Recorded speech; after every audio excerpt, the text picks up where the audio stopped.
शक्तियों को लेकर आप आए हैं और आप बहुत भाग्यवान हैं कि आप उस भारत में पैदा हुए हैं, एक स्वतंत्र भारत में।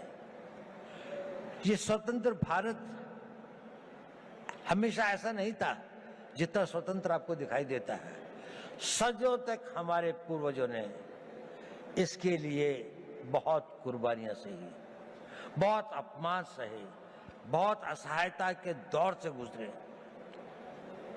कई लोगों को फांसी चढ़नी पड़ी, भगत सिंह को फांसी के फंदे को स्वीकार करना पड़ा, सुभाष बोस को जीवन भर संघर्ष करना पड़ा, महात्मा गांधी को सत्याग्रह करना पड़ा और अनगिनत लोगों को अपनी जानें देनी पड़ी। ये संघर्ष चलता रहा। हमारे गांव जले, हमारी सिविलाइजेशन को समाप्त किया गया, हमारे मंदिरों को लूटा गया और हम एक मूक दर्शक की तरह असहाय होकर इसको देखते रहे।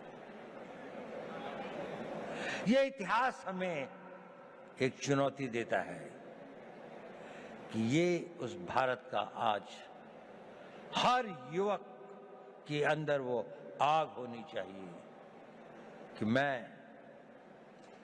प्रतिशोध शब्द अच्छा तो नहीं है, लेकिन प्रतिशोध भी अपने में एक बड़ी भारी शक्ति होती है। हमें अपने इतिहास का प्रतिशोध लेना है।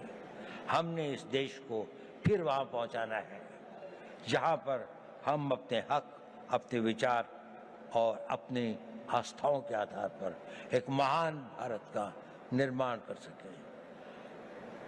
हमारी एक बड़ी विकसित सभ्यता थी। हमने किसी के मंदिर नहीं तोड़े, हमने कहीं जाकर लूटा नहीं, हमने किसी बाहर के लोगों के ऊपर आक्रमण नहीं किया, जबकि सारी दुनिया बहुत पिछड़ी थी।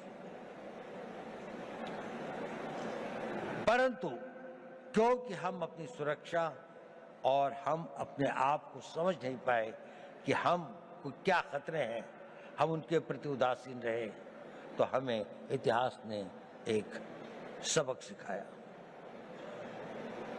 क्या हमने वह सबक सीखा? क्या उस सबक को हम याद रखेंगे?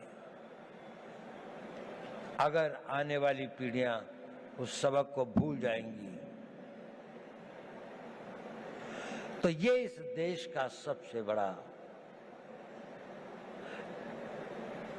ट्रेजेडी होगी। सेंट पीटर्सबर्ग के अंदर में एक बहुत बूढ़ा रवि रहता था, जीव।